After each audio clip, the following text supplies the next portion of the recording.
নমস্কার, স্পটন নিউজে আপনাদের সবাইকে আরেকবার স্বাগত। আমি সাগর। এই মুহূর্তে আপনাদের সাথে উপস্থিত রয়েছি যুব ভারতী ক্রীড়াঙ্গন থেকে। মোহনবাগান জোর কদমে অনুশীলন করছে। তবে সমর্থকদের জন্য বলে রাখি, জাতীয় শিবিরে মোহনবাগান দল থেকে যারা খেলতে গেছিল, যার মধ্যে অন্যতম লিস্টন, আশিক কুরুনিয়ান, বিশাল কাইত, সুভাশিস বসু, তারা সবাই কিন্তু আজকে মোহনবাগানের অনুশীলনে যোগ দিয়েছে। আপুইয়াও গেছিল, কিন্তু আপুইয়া গতকাল রাতেই একদম অনুশীলন শেষে মোহনবাগানের শিবিরে যোগ দিয়েছিলেন। আপুইয়ার চোটটা নিয়ে কিন্তু চিন্তা বাড়ছে মোহনবাগান সমর্থকদের মনে। আপুইয়া কিন্তু আজকেরও যখন মোহনবাগান অনুশীলনে প্রবেশ করলেন, ঠিক একই রকম খোঁড়াতে ঢুকলেন ফুটবলার। চিন্তা বাড়ছে চোট নিয়ে। আপুইয়া ব্যান্ডেজ করে কিন্তু ঢুকলেন। এবার চোটটা কতটা গুরুতর, কদিন টাইম লাগবে সেটা কিন্তু একটা ভাববার বিষয়। সেমিফাইনালের আগে সুস্থ হয়ে ওঠে কিনা সেটাও দেখবার বিষয় আছে।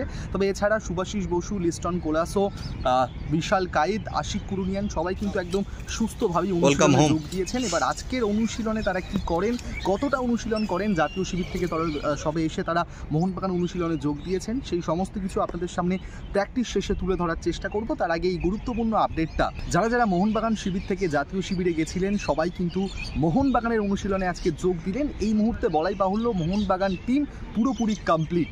এরপরে 3 এবং 7 তারিখে সেমিফাইনাল ম্যাচ, ফার্স্ট লেগ এবং সেকেন্ড লেগে মুখোমুখি হবে মোহনবাগান। কাদের সঙ্গে তার জন্য অপেক্ষা করতে হবে। নর্থ ইস্ট না জামশেদপুর, কোন দল মোহনবাগানের বিরুদ্ধে খেলতে নামে মাঠে, এখন সেটাই দেখার থাকবে। তার আগে মোহনবাগান শিবিরে সবাই কিন্তু যোগদান করলেন। মোহনবাগান পরিবার এখন পুরো কমপ্লিট পরিবার। এই মোহনবাগান এখন জোর কদমে সেমিফাইনালের প্রস্তুতি করবে। আপুইয়ার চোট, মনবীর সিং অনেকটা সুস্থ হয়ে গেছে, আশিস রায়ও অনেকটা সুস্থ। সেমিফাইনাল আগে এই 2 ফুটবলারকে পাওয়া যাবে।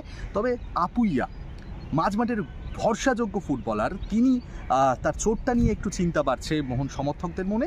যখনই আমরা পুরো শিওর আপডেট পাবো যে কতদিন টাইম লাগবে, কী পরিস্থিতিতে আছে আপুইয়ার চোট, সেটা আপনাদের সামনে তুলে ধরার চেষ্টা করবো। আপাতত মোহনবাগান শিবির থেকে এটাই ছিল গুরুত্বপূর্ণ খবর।